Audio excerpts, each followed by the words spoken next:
जाटव या कोरी या वाल्मीकि नहीं थे, वो माली थे।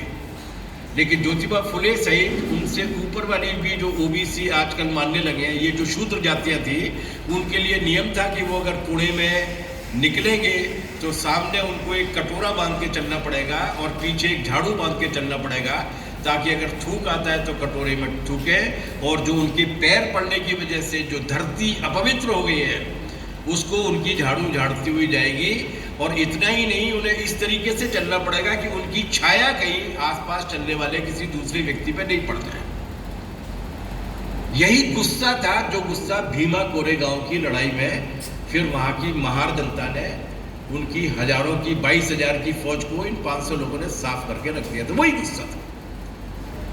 वो उस तरीके की हिंदू पदपाशाही को लाना चाहते हो। तो पहली बात तो ये कि ये वो लोग हैं जो ये लाना चाहते हो, लाना चाहते नहीं, ये लाने की कोशिश में लगे हैं पूरे दिन रात। कोर्स बदले जा रहे हैं, शिक्षा बदले जा रहे हैं। अच्छी पत्नी कैसे बने, इसका कोर्स बनारस हिंदू विश्वविद्यालय में चल रहा है, पोस्ट ग्रेजुएशन में पढ़ने वाली लड़कियों के लिए। हाथ देखकर हस्तरेखा विज्ञान को किस तरीके से समझें, ज्योतिष को किस तरीके से समझें, ये पढ़ाए जा रहे हैं। ये संस्कार जो किए जाते हैं वो किस तरीके से किए जाएंगे, ये ऑफिशियल कोर्स में पढ़ाए जा रहे हैं। और लोगों को ट्रेनिंग दी जा रही है कि किस तरीके से उन्हें वो करना है। और अब धीरे धीरे करके वो इसी चीज को वो उस पर भी लेकर आ रहे हैं जो उनका सबसे खास दुश्मन है, और वो है लोकतंत्र। एक तो मैंने आपको बताया कि एक तो लोकतंत्र को उन्होंने महंगा कर दिया। बिना कॉरपोरेट की मदद के आप चुनाव जीत नहीं सकते, कोई बड़ा आदमी आपके पीछे होना चाहिए।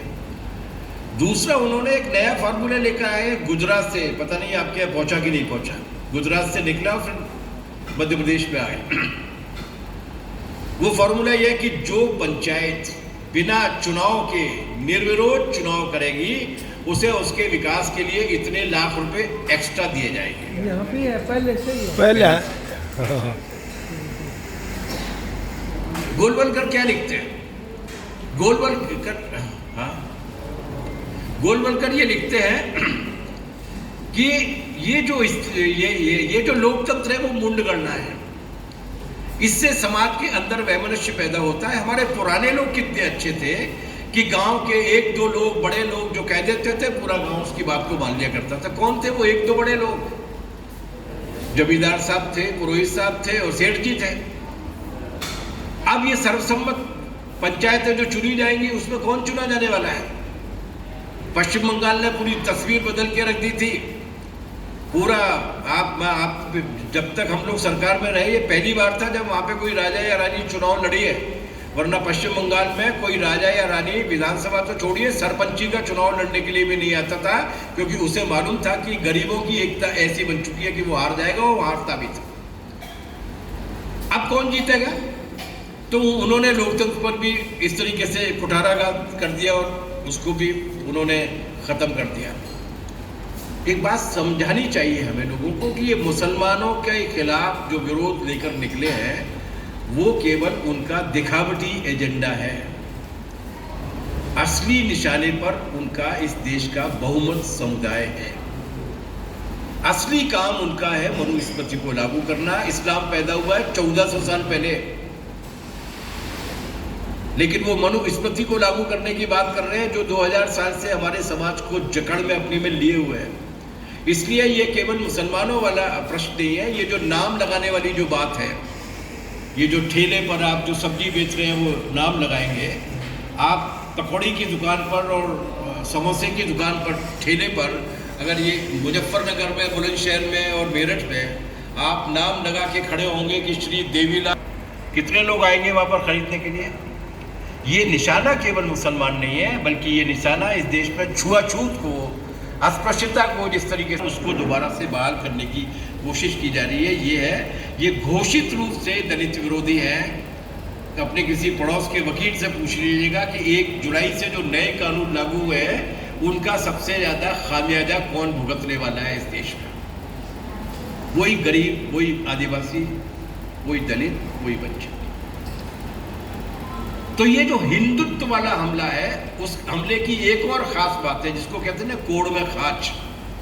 और वो ये कि इसने एक गठबंधन कायम कर लिया है इस देश की कॉरपोरेट पूंजी के साथ कि तू मेरा चांद मैं तेरी चांदनी, तुम मेरा काम करोगे हम तुम्हारा काम करेंगे। और ये जो गठबंधन बन गया है वो गठबंधन दोनों लोग एक दूसरे को लक्ष्य को पूरा करने की कोशिश कर रहे हैं। वो अपने मीडिया का इस्तेमाल करके इनको तवज्जो दे रहे हैं, पैसा भी दे रहे हैं, और ये अपने सरकार में बैठकर उनकी पूरी तिजोरियों को भरने की कोशिश कर रहे हैं।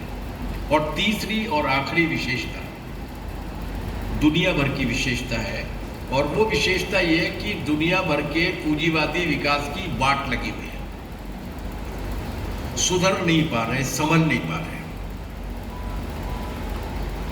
2008 में एक संकट आया था, 2008 उस संकट में अमेरिका की सारी बैंकों का भट्टा बैठ गया था। 2008 से 2024 आ गया, लेकिन अमेरिका आज तक उस संकट से बाहर नहीं निकल पाया। दुनिया का हर बड़ा देश संकट में है। उनके अपने घरों के अंदर, अपने देशों के अंदर असमानता बढ़ रही है, गैर बराबरी बढ़ रही है। उस गैर बराबरी से बाहर नहीं निकल पा रहे हैं।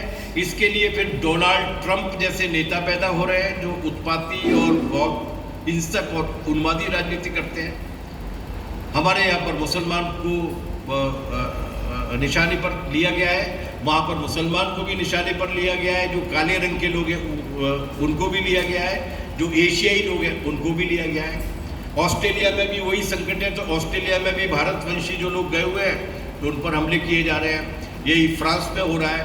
पूरी दुनिया भर में जो असंतोष पैदा हो रहा है, उस असंतोष का समाधान चूंकि उनके पास नहीं है, तो पहले तो वो अपनी जनता को बांटने की कोशिश कर रहे हैं, उसी तरीके का उन्माद पैदा कर रहे हैं कि ये काले लोग चले जाएंगे तो रोजगार मिल जाएगा, ये भारतीय चले जाएंगे तो रोजगार मिल जाएगा।